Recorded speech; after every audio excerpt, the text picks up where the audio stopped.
Habit ទី1 Be proactive ចាប់ផ្ដើមពីខ្លួនឯង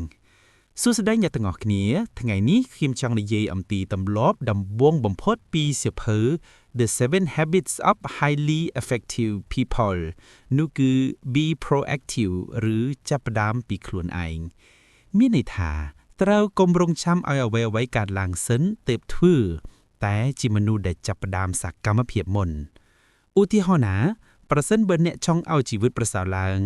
កុំស្ថិតនៅក្នុងការថ្កោលទោសអ្វីៗជុំវិញខ្លួនដូចជាខ្ញុំមិនមានឱកាសទេឬស្ថានភាពធ្វើឲ្យខ្ញុំបរាជ័យប៉ុន្តែចូលមកគិតថាតើខ្ញុំអាចធ្វើអ្វីបានខ្លះដើម្បីផ្លាស់ប្ដូរវាតើជំហានតូចមួយណាដែលខ្ញុំអាចចាប់ផ្ដើមថ្ងៃនេះមនុស្សដែលមានទម្លាប់ Be proactive គឺជាមនុស្សដែលគ្រប់គ្រងអារម្មណ៍និងសកម្មភាពរបស់ខ្លួនបានពួកគេមិនអនុញ្ញាតឲ្យបញ្ហាផ្ទៃក្រោយកំណត់អនាគតរបស់ពួកគេទេដូច្នេះចាប់ពីថ្ងៃនេះតើអ្នកចង់ជាមនុស្សប្រតិកម្មឬជាមនុស្សសកម្មចាប់ផ្ដើមពីខ្លួនឯងព្រោះការផ្លាស់ប្ដូរពិតប្រាកដចាប់ផ្ដើមពីក្នុងចិត្តអ្នកឯង Habit ទី2 Begin with the end in mind ចាប់ផ្ដើមដោយមានគោលដៅច្បាស់អ្នកធ្លាប់មានអារម្មណ៍ថាជីវិតដើរទៅមុខតែមិនមានទិសដៅទេឬ Habit ទី2នេះបង្រៀនយើងឲ្យចាប់ផ្ដើមអ្វីមួយដោយដឹងច្បាស់ថាចង់ឲ្យវាចប់ដោយលទ្ធផលយ៉ាងដូចម្តេច Stephen Covey និយាយថាគ្រប់អ្វីគ្រប់យ៉ាងតែងតែបង្កើតពីក្នុងចិត្តមុននឹងកើតនៅពិភពពិតនោះមានន័យថាបើអ្នកចង់ជោគជ័យត្រូវគូរគំនិតរូបភាពនៃជោគជ័យនោះជាមុនសួរខ្លួនឯងថាតើខ្ញុំចង់ក្លាយទៅជាមនុស្សប្រភេទណាតើគោលដៅរយៈពេលវែងរបស់ខ្ញុំជាអ្វីមនុស្សដែលមាន end in mind មិនងាយរអិលចេញពីផ្លូវទេព្រោះគេដឹងថាតើខ្លួនកំពុងទៅណា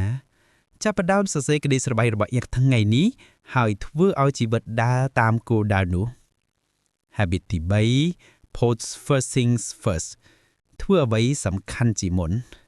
យើងមើលទៅថាធ្វើការច្រើនគឺល្អប៉ុន្តែមិនមែនគ្រប់ការគឺសំខាន់ទេតែ Habit ទី3នេះនិយាយថាត្រូវដាក់អធិប្រយោជន៍លើអ្វីសំខាន់ជាមុនមានមនុស្សជាច្រើនចំណាយពេលលើអ្វីតូចៗដូចជាសង្គមអនឡាញឬការងារមិនចាំបាច់ហើយភ្លេចអ្វីសំខាន់បំផុតដូចជាគ្រួសារសុខភាពឬគោលដៅជីវិតចាប់ផ្ដើមរៀបចំតារាងពេលវេលាឬ To Do List របស់អ្នកសរសេរថាអ្វីណាដែលសំខាន់ហើយអ្វីណាដែលបន្ទាន់តែអត់សារៈសំខាន់បើអ្នកអាចគ្រប់គ្រងពេលវេលារបស់ខ្លួនបានអ្នកនឹងគ្រប់គ្រងជីវិតបានដែរ Habit ទី4 Think Win-Win គិតឲ្យទាំងពីរភាគីឈ្នះនៅក្នុងជីវិតយើងជួបស្ថានភាពជាច្រើនដែលមានអ្នកឈ្នះនិងអ្នកចាញ់ប៉ុន្តែ Habit ទី4សូមឲ្យយើងគិតឲ្យឈ្នះទាំងពីរភាគី Win-Win Thinking វាមិនមែនការបោកបង់ឱកាសរបស់អ្នកទេប៉ុន្តែជាវិធីគិតដែលស្វែងរកដំណោះស្រាយដែលអាចជួយគ្នាបានទាំងពីរឧទាហរណ៍ណានៅការងារឬជីវិតគ្រួសារជំនួសឲ្យតស៊ូថាត្រូវឲ្យខ្ញុំឈ្នះសូមគិតថាតើយើងអាចឈ្នះជាមួយគ្នាបានទេជាអ្នកគិត win-win អ្នកនឹងមានទំនាក់ទំនងល្អហើយទទួលការគោរពពីអ្នកដទៃ Habit ទី5 Seek first to understand then to be understood ស្ដាប់មុននិយាយមនុស្សភាគច្រើនចូលចិត្តនិយាយប៉ុន្តែមិនស្ដាប់ Habit ទី5នេះបង្រៀនយើងឲ្យស្ដាប់យល់អ្នកដទៃជាមុនសិនមុននឹងឲ្យគេយល់យើងពេលអ្នកស្ដាប់ដោយចិត្តពួកគេនឹងមានអារម្មណ៍ថាត្រូវបានគេយល់ហើយនោះគឺជាចំណុចចាប់ផ្ដើមនៃទំនាក់ទំនងល្អពេលស្ដាប់កុំប្រញាប់ឆ្លើយតបតែសូមស្ដាប់ដើម្បីយល់ពេលនោះអ្នកនឹងឃើញថាពិភពជុំវិញអ្នកคล้ายទៅស្ងាត់ស្ងាត់និងងាយយល់ចិត្តជាងមុន Habit ទី6 Synergy សហការគ្នាដើម្បីទទួលលទ្ធផលល្អជាងមុនHabit ទី6នេះបង្រៀនអំពីអំណាចនៃការសហការគ្នាពេលមនុស្សពីរឬច្រើនរួមគំនិតនិងសមត្ថភាពគ្នាវាអាចបង្កើតអ្វីដែលម្នាក់ឯងមិនអាចធ្វើបានទេ1+1 = 3ជាគំនិតសំខាន់នៅក្នុង Habit នេះមានន័យថាការសហការនាំឲ្យកើតលទ្ធផលលើសពីការបូកគ្នាធម្មតាដូច្នេះជំនួសឲ្យប្រកែកគ្នាសូមស្វែងរកអ្វីដែលយើងអាចបន្ថែមគ្នាបាន